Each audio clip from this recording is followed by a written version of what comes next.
Assalamualaikum warahmatullahi wabarakatuh. Perkenalkan, nama saya Grantasya Berperangin-angin dengan NPM 22120111713 dengan dosen mata kuliah Bu Siti Nur Hasanah, dan video ini dibuat untuk memenuhi UAS Hukum Islam semester 3. Yang pertama, hukum Islam. Dalam hukum Islam, status hukum nikah ada 4, yang dimana yang pertama, hukum nikah itu menjadi wajib untuk orang-orang yang takut akan terjerumus ke dalam perbuatan zina jika tidak menikah, di mana kondisinya seseorang yang dari segi jasmani, rohani telah mencukupi dan dari segi jasmani sudah sangat mendesak. Yang kedua, ada hukum nikah menjadi sunnah ketika seseorang telah memiliki syahwat tinggi dan tidak takut akan terjerumus ke dalam perbuatan zina, sudah siap jasmani dan rohani. Jikalau ia menikah maka akan mendapat pahala, dan jika tidak maka tidak berdosa. Yang ketiga, ada hukum nikah menjadi makruh, yaitu bagi orang-orang yang tidak mampu, seperti orang yang laki-laki impoten atau laki-laki yang jasmaninya wajar namun untuk finansial belum mencukupi untuk menikah.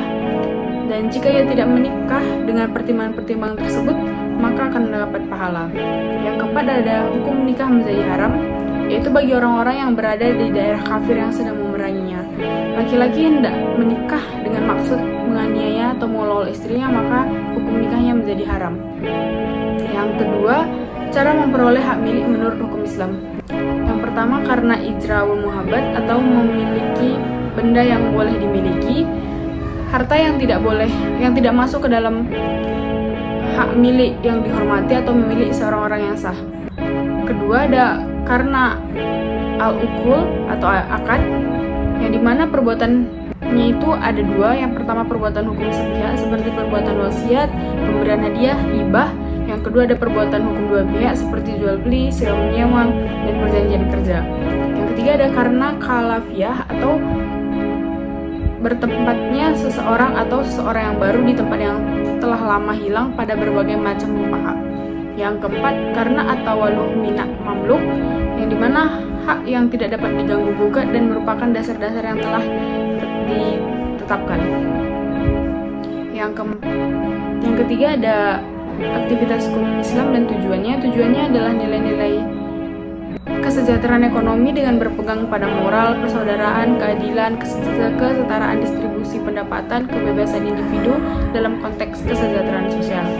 Yang keempat, hukum perikatan Islam, yaitu seperangkat kaidah hukum yang bersumber dari Al-Quran, Al-Sunnah atau Al-Hadis, dan Ar-Rahyu atau Ijtihad yang mengatur tentang hubungan antara 2 orang atau lebih mengenai suatu benda yang dihalalkan menjadi objek suatu transaksi. Yang kelima, hukum perceraian menurut Islam ada nadam atau sunnah, yaitu dalam keadaan rumah tangga yang sudah tidak dapat dilanjutkan dan seandainya dipertahankan jika kemudaratan yang lebih banyak akan timbul. Yang kedua, ada mubah atau boleh saja dilakukan bila memang perlu terjadi perceraian dan tidak ada pihak yang dirugikan dengan perceraian itu, sedangkan manfaatnya juga tidak ada. Yang ketiga, wajib atau mesti dilakukan jika talak telah dijatuhkan oleh pihak penengah atau hakam atau hakim.